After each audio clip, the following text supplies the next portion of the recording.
but then it is not a specific one. They ask you about broader topics. They ask you about the broader questions. And in part number 3, they also ask you to perform some skills, some high order thinking skills. For example, evaluating, comparing, explaining.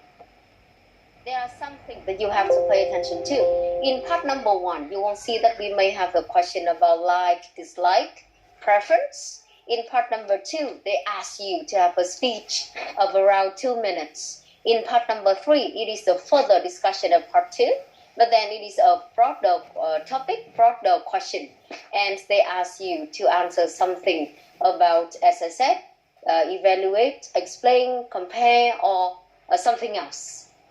So pay attention to that.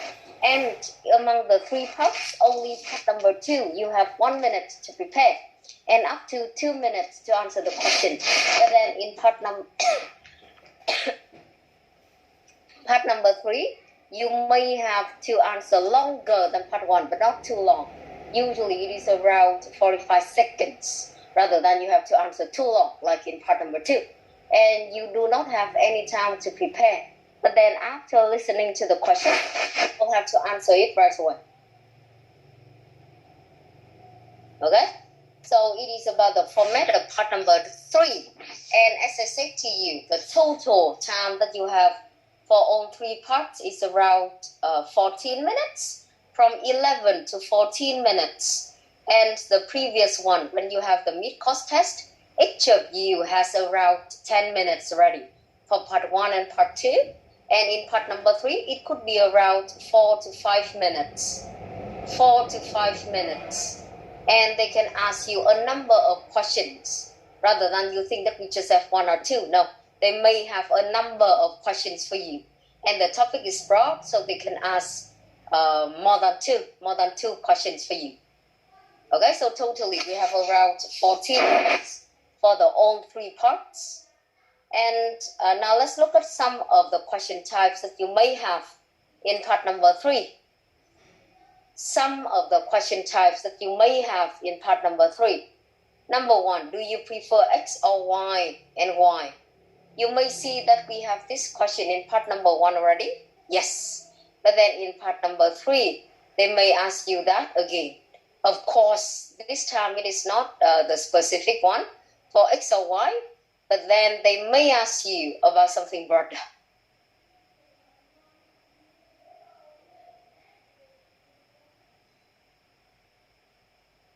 Okay? Next one we have, it is for is or are something important. Is public transportation important? Is reading important for young generation? For example, what is or what are the most popular something in your country?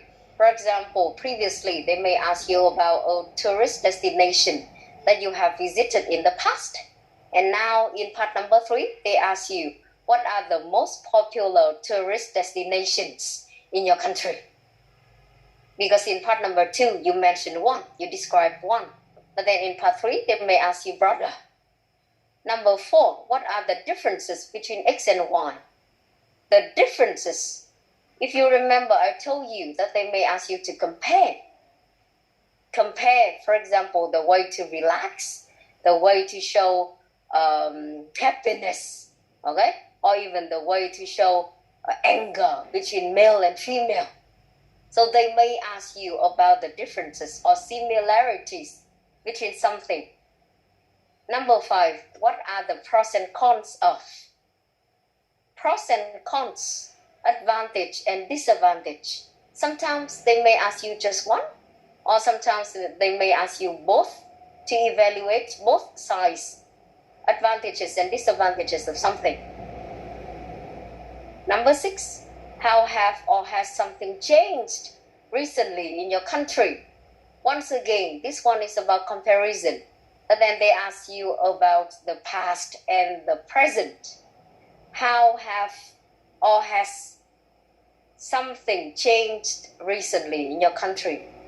Maybe we have the question about newspaper. Okay, about getting news. How has getting news changed recently in your country? Or how has reading, how has ways of relax changed recently in your country? Or do people often? Number 8, what are the reasons for, what are the values of? When you have to explain, you have to give reasons, or you have to evaluate about the values similarly to the previous one, pros and cons of something. And finally, they ask you about should people do this, should people do that, or is something always good for? Like, is playing musical instrument always good for children? Should people use public transportation, for example? Okay, so they are some of the types of questions that you may have in part number 3. And of course, it is not only for part 3. You may have seen them before in part number 1. But then usually in part number 3, we have to dig deeper into them. I will leave there for about 30 seconds. Please have a look at the question types before we move to the very first topic. For this one, we do not have something in terms of the theory anymore, but then you will have some of the very important topics that we have to deal with. So look through other question types before we move on.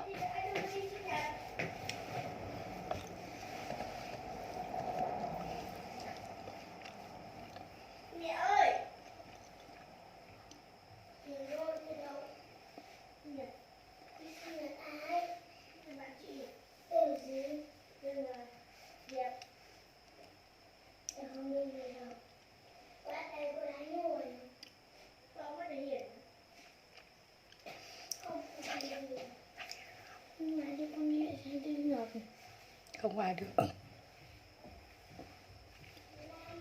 ở nhà.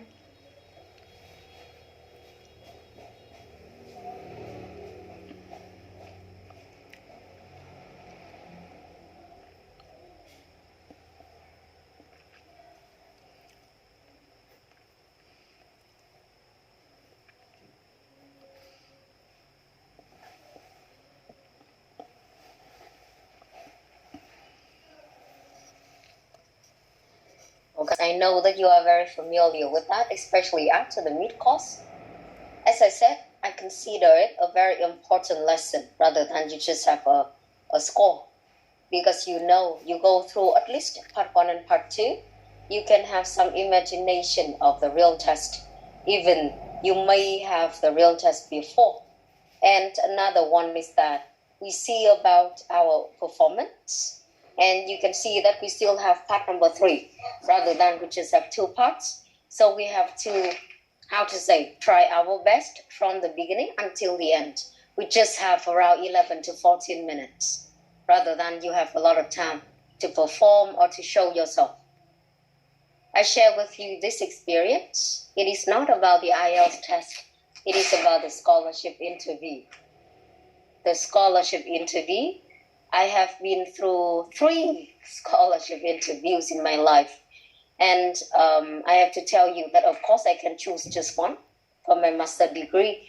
But then at that time, there was one candidate. I still remember that after she finished the interview already, a few minutes after that, she went back to the interview room. Sorry, not test room, but she went back to the interview room. And then she said to the judges that she hadn't talked everything. She hadn't discussed everything that she wanted because the scholarship was extremely important to us, because we got everything. We went to the quality education. So that's why she wanted to perform.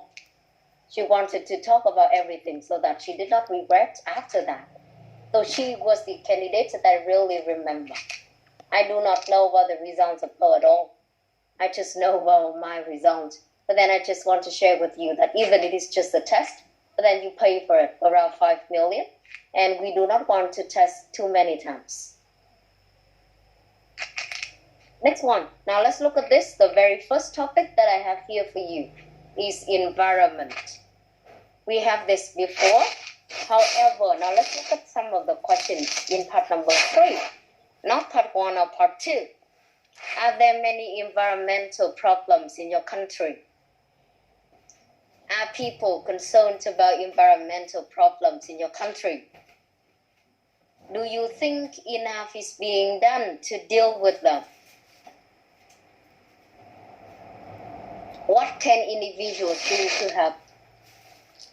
Do you think older people have as much awareness of environmental problems as the younger generation? Do you believe that climate change is a serious problem? What causes climate change? Do you think recycling is important? Now let's look at these questions. You will see. The first one, they ask you about environmental problems in your country. So please note down. In around 3 minutes, I will ask you to have some brainstorming. And the very first point that I ask you to brainstorm is that you list for me at least 3 environmental problems that you know. And of course, if you have more than that, it would be good. Because for this question, of course, we need to have vocabulary related to environmental problems. Are people concerned about environmental problems in your country? They ask you about the attitude of the people, whether they care about that or they do not really care about that. They are indifferent. Number 3, do you think enough is being done to deal with them? Or what can individuals do to help? It means that we are talking about the solutions.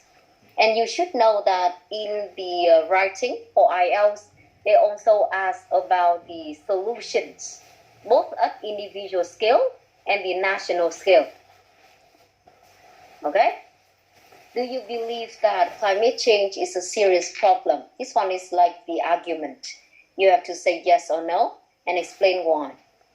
What causes climate change? And the last one, do you think recycling is important? If you remember the previous one, you will see that we have a question. Is something or are something important in number 2? And in this one, they just ask you about one solution. Do you think recycling is important? Nào, bây giờ nhé, trong này là một vài cái phần câu hỏi. Các bạn sẽ thấy là environment ở phần 3 thì người ta có thể hỏi những cái câu mà nó rộng hoặc là nó có kiểu như thế nào. Thì đây nó mặc dù chỉ là ví dụ thôi nhưng mà có rất là nhiều câu để các bạn có thể tưởng tượng được rõ ràng hơn về cái phần 3 này. Mặc dù chúng ta đã biết về chủ đề của nó rồi là liên quan đến environment. Thì bây giờ cô mời các bạn này trong thời gian từ 3 đến 5 phút mời các bạn brainstorm 2 thứ thôi. Cô chưa cần brainstorm nhiều đâu. Thứ nhất của chúng ta là các cái vấn đề thuộc về môi trường. Hay nói cách khác là environmental problems. Và cái thứ hai nữa của bọn mình là các solutions. Được chưa? Các solution. Và đặc biệt hãy tập trung vào cái cá nhân. Bởi vì có cái câu hỏi là what individuals do to help. Chứ không phải là bây giờ cái tưởng chỉ có lúc nào cũng là policy hay là increase awareness. Mấy cái rất là chung chung. Và khi cả nói và viết thì chúng ta đều không có thể có cái advantage khi mà trả lời chung chung như vậy được. Nên là mời các bạn cũng có các cái cách giải quyết và tập trung vào cái gọi là individual solution. Thì mình cũng có ít nhất là 3 cái biện pháp mà chính bản thân các bạn hoặc các bạn biết là những người khác họ có thể làm được để có thể bảo vệ môi trường. Được chưa?